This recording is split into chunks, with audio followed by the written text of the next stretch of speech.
Welcome to Conversations with Epiphany. Let's talk, the show where we dive deep into the essence of what makes our guests uniquely themselves. Join as we uncover the stories, experiences, and moments that shape their lives. From the triumphs to the trials, we're here to explore it all. Let's get talking and discover the heart of every story.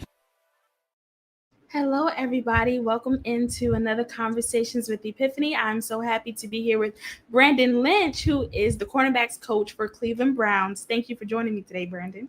Oh, it's a pleasure. Thank you for having us. Yes, no problem. So, I not only are you a coach in the NFL, but you also played in the NFL. Looking back, what moment from your playing career stands out to you the most? Yes, ma'am. I would say, honestly, that the biggest thing is all of the relationships that, in the locker room, and I think about like a lot of them were forged by great leaders as the teachers our teammates would be around. I think about Coach Dungy. I think about, Coach Leslie Frazier, Coach Allen Williams, that these guys that they really took young men from different backgrounds. And one of the big things that really stood out, they would say, when we do our job, we win. Even if not, we do our job. And over the years, I just thought that was just something about, execution on the field, how you carry your business as a pro. But it really was about everything but that. It was, how you walk with your relationship with Christ, the way that you treat and adore women, the way that when you're a father, you're doing your job, how that reflects in your household. And then, obviously being a mirror reflection of what you would want your kids and others to aspire to. So, I really, really, really think that that's the biggest, thing I think about in our playing career. Right. And speaking of legendary coach Tony Dungy, to be a part of the Colts at that time, Peyton Manning, how was that? Just being around that atmosphere, that Super Bowl winning atmosphere. What was that like for you? You know what? It was amazing, and I think about, my father and my mother, they're military. So they would always say, the cream always rises to the top. So when I think about like being around other high achievers, but really being around high achievers and seeing just how simplistic their approach was to things, we talked about talent and passion, right? And whether you're an NFL player, whether you're a champion, whatever walk of business you're in, everybody has talent and passion. But something that really stood out with those guys was endurance and precision. So putting the importance on, can you do things over and over and over again when it hurts to be wrong, but then really doing it for somebody else. So like having a sense of service about yourself, like that was truly, truly a blessing to experience that. Right. That's really good. That's so true. What were some of your toughest opponents facing on the field, and what made them a challenge for you? Yeah, sure. I think that the toughest opponent was was a teammate, and that's in Marvin Harrison and Reggie Wayne. Both fierce competitors. They never wanted to lose. They were tough. They were competitive. So those guys like really helped us every single day in practice. When I think of guys outside of teammates, the very first one is Fred Taylor. I think about Freddie T being a running back that played for Jacksonville, a hardcore runner, extremely tough, competitive, never took a playoff, and as a young player like myself at that time, to experience, okay, this is what a professional looks like, and obviously being a defensive guy, we're trying to strike you to see if you're going to question if this is for you, but to see a guy continuously bounce back, really exemplify resilience, resiliency, and, be a good teammate. That was really cool to experience. Right. That's really cool. And I know you talked a little bit about like how to, walk in the different ways of, being a mirror reflection. So what is your core philosophy as a coach, both on and off the field? Yes, ma'am. It's very simple. When the student fails, the teacher gets the F. Find a way for all students to earn an A. And I think that, real external, relationship with the players, it's really made a big difference. Mhm. And I lean back on the same quote: when we do our job, we win. Mhm. Even if not, we do our job. That's something that I've really tried to impart in our men, because a lot of the men that, we are fortunate to teach, they look just like us. Mhm. They come home and their communities, their environments, their family structure looks just like mine. So Mhm. really trying to be a very clear reflection that, if you can do things for things that are outside of yourself, Mhm. and even if not, even if it doesn't work out, as a man, like, you do your job. I think that that's something that really helps. Mhm. That's so true. And how do you balance pushing players to their limits while also supporting their mental and emotional growth? Yes, ma'am. It is really relationship first. Mhm. And I think that, before, you like, you're pushing a young man, you really want to know, like, what really makes that young guy tick. Right. What are his goals? Like, what Right. does he aspire to be outside of football? I think Mhm. that, as a teacher, like, you have to get to who the man is first, because the man is what either elevates, Mhm. or it's the thing that really hurts the young guys on the field. So really just finding out, like, Mhm. what's your why? And I know that's kind of cliche-ish, Mhm. but having a general interest in, okay, this is your why. These are things that are important to you outside of the sport. And Right. then humbly trying your very best to, like, align these guys with Mhm. tools. Mhm. We talk about, being a great listener, Mhm. providing service, and then being a great communicator. Really trying to do those things for the guys. Right. And what are some strategies that you use to build team, I guess, togetherness during the off season in particular? Sure. You know what? Like, really try to have a genuine conversation with the guys. And I'll let you on to something. We asked our guys three questions. One of them was, what do you want the room to feel like? And really, it really encapsulated, guys, being a rookie. Like, what did a great, high performing learning environment feel like?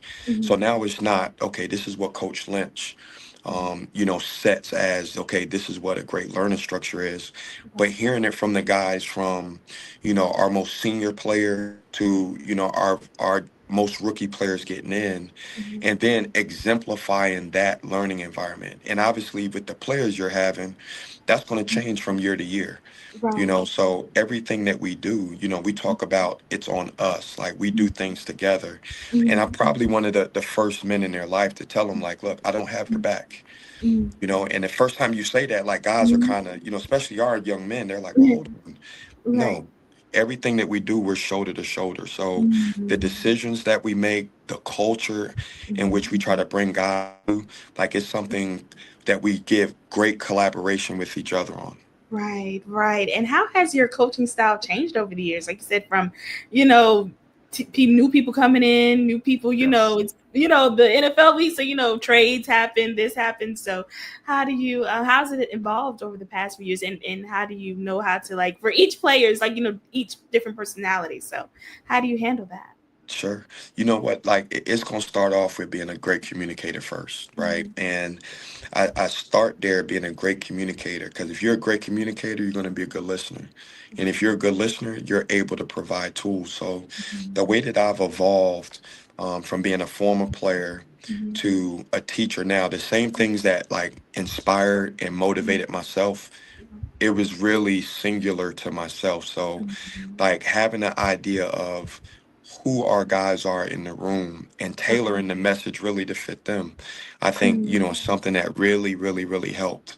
I ran Mhm. across a book, I would say our third year in coaching, called 3D Mhm. Coaching, which Mhm. really, like, changed my outlook on things. And it was Mhm. more of a biblical look of how to really serve guys. And I want to say in chapter 3, Mhm. it talked about hurt players, or excuse me, hurt coaches, Mhm. hurt players. Mhm. And it really didn't resonate with me at first. Mhm. But the guys that really pushed myself to the limits, um, I was able to respond off those things. So Mhm. initially, I thought that everybody had to have the red dot on them. You Mhm. know, everybody had to have a certain amount of criticism to excel. Mhm. However, the older I got in the game, I Right. saw that, man, it is very singular to Mhm. each of your players. So you have to have a genuine relationship to serve those guys. And if you Mhm. do, and if you're really shoulder to shoulder with athletes, there's nothing that they won't do to you. You know, I've never Mhm. met a young guy that didn't want to be successful. So that Mhm. goes back to teaching philosophy. When the student fails, the teacher gets the F. So finding a way for all students to earn an A. Wow. Yes, that is so good and a great philosophy. Very true. And I know season minicamp season is here. Are you guys still in season, or I mean minicamp right now, or you guys are okay? Yes, Okay. So ma'am. what are you looking forward to most this season? What have you seen so far in minicamp that you are excited about? Yeah, you know what? I'm seeing our guys like compete. They're Mm-hmm. they're all here. They're together. Mm-hmm. They're giving great input. We talk about healthy conversations. So our Mm-hmm. most senior guys to our rookies, I really like how, our most veteran leadership, they're Mm-hmm. leading right now, and I try to keep those guys very encouraged in that manner because that's going to help us in the fall. So I'm looking forward to really seeing the seeds that these young guys have been, harvesting. I'm looking forward to see like what that looks like on tape. Right. Do you have any game rituals? You know Pre-game what? rituals? I would say yes, I do. I Mm-hmm. do. I do. And, it's two things. One, like when I eat, like, and it's kind of weird now, but I like to have that little bit of a butterfly feeling. So I eat just enough oatmeal that Mm-hmm. I feel kind of sick, but not too sick. Wow. And it helps me like stay hyper focused. Mm-hmm. And then for myself, I've always, ever since high school, Mm-hmm. I talk to my mom, I talk to Mm-hmm. my dad, I talk to my brother. Mm-hmm. Now that I've been married 17 years, I Wow. talk to my wife and the kids before I leave. Mm-hmm. But after I talk to my mom, my dad, my brother, when my grandmother was living, my grandmother, Mm-hmm. I immediately shut the phone off. I talk to Mm-hmm. nobody else. Mm-hmm. And this is all the way back from high Wow. school. If Wow. you weren't my mom, my dad, my brother, Mm-hmm. my grandmother, Mm-hmm. like we weren't conversating before the game. Right. After the game, Mm-hmm. it's cool, but that's Right. that's when I feel most locked in.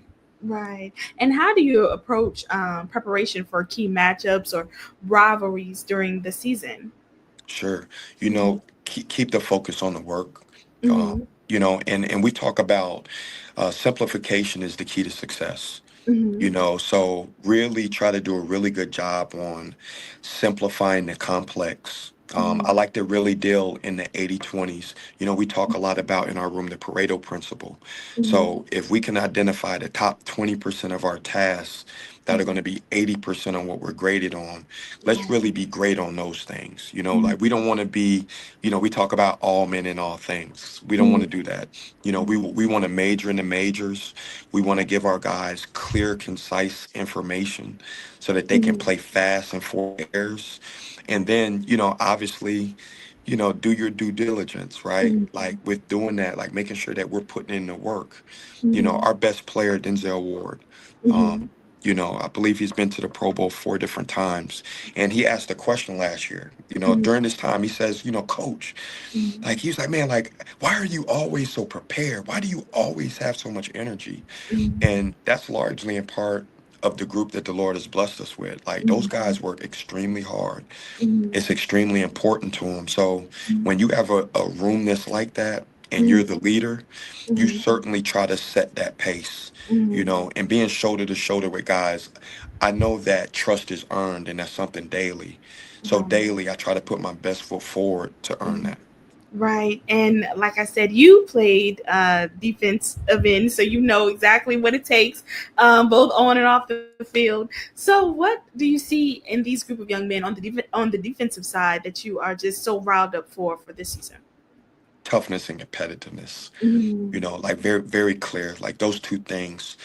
We talk a lot about like for guys to be in the room, right? Mm-hmm. The barrier of entry is toughness and competitiveness. Mm-hmm. But I also like vetted the room. They're smart, they're Mhm. tough, they're accountable to each other, Mhm. as well as to, things that our team ideals are. They're Mhm. extremely resilient, and Right. our young men keep the team first. Right. So just to see that, that gives us a chance. Hmm.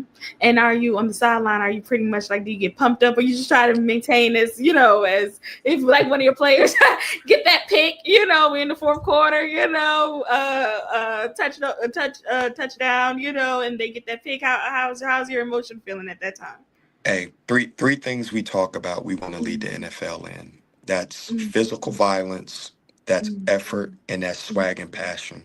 Mhm. So when we're on the field, Mhm. obviously we've already put the work in, Monday through Saturday. So when we Mhm. get on the field, I like to say smooth is fast and Mhm. fast is deadly. So Mhm. being a calming sense for those guys, Right.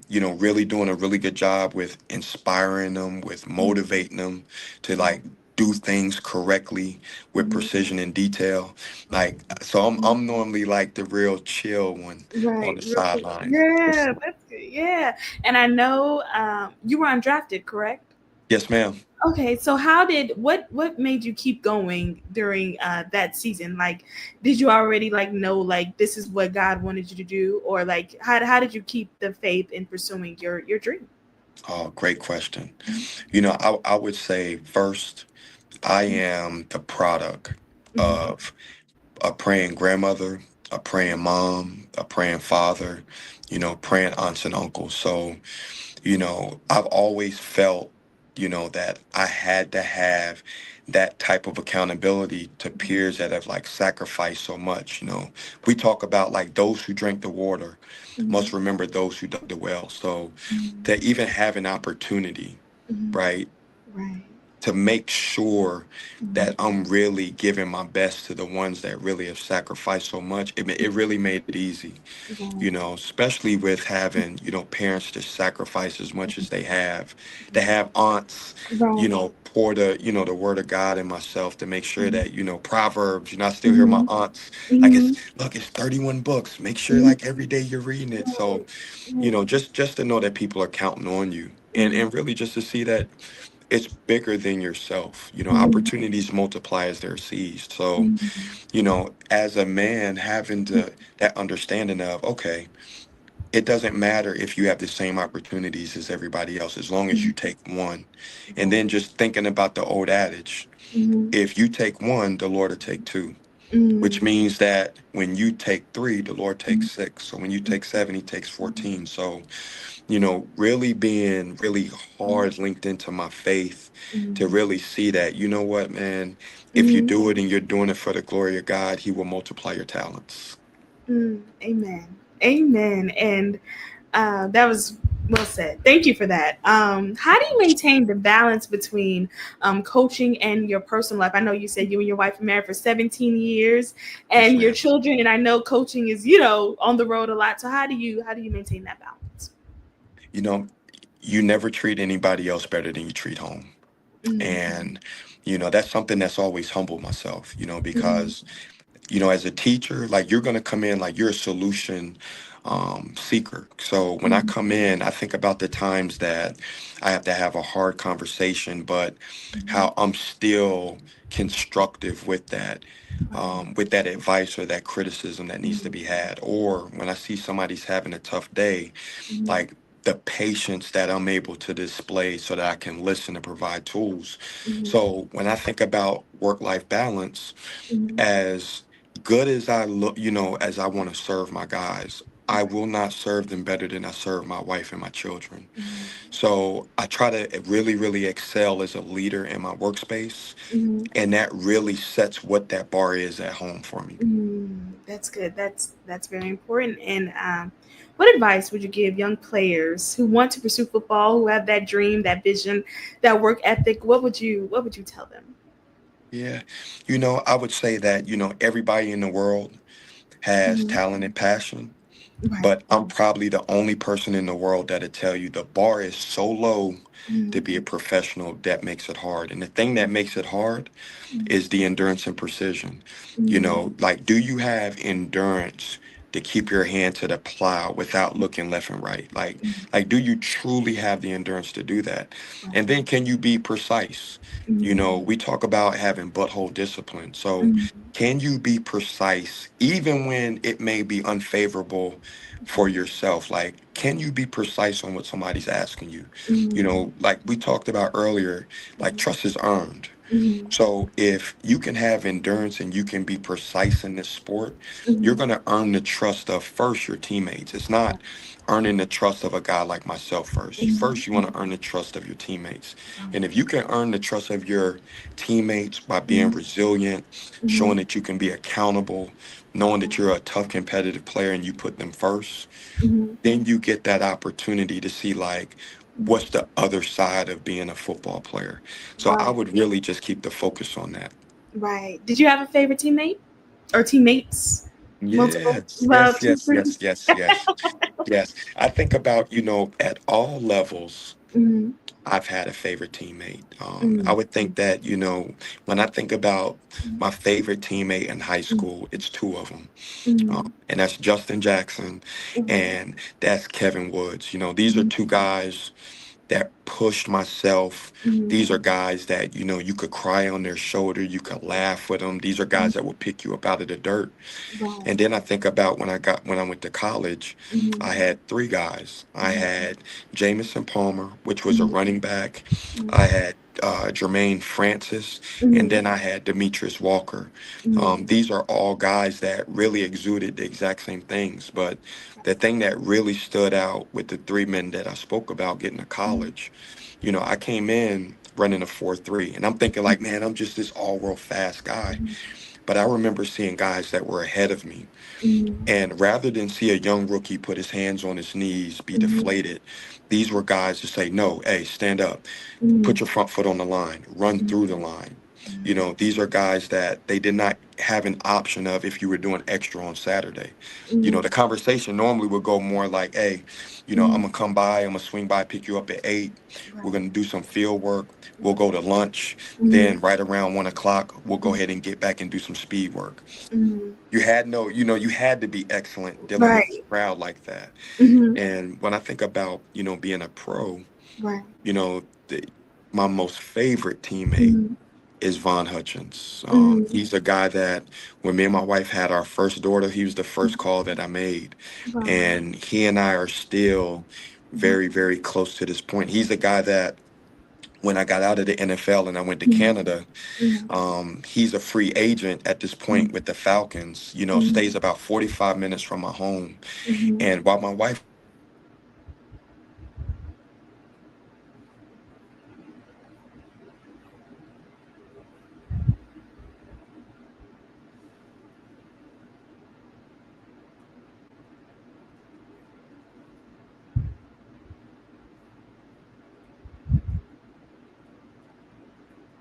when I think about like Mhm.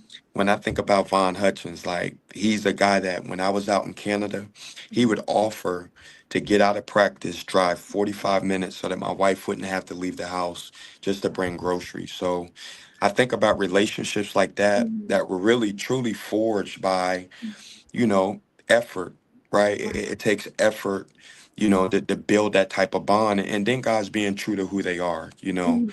all of these individuals that I've spoken about have really helped myself be a better teammate and be a better like peer Mhm. around the building, because I know exactly what that meant for myself. Right. Wow. That's good. It's good to, like you said, cultivate relationships through every arena. That's really good.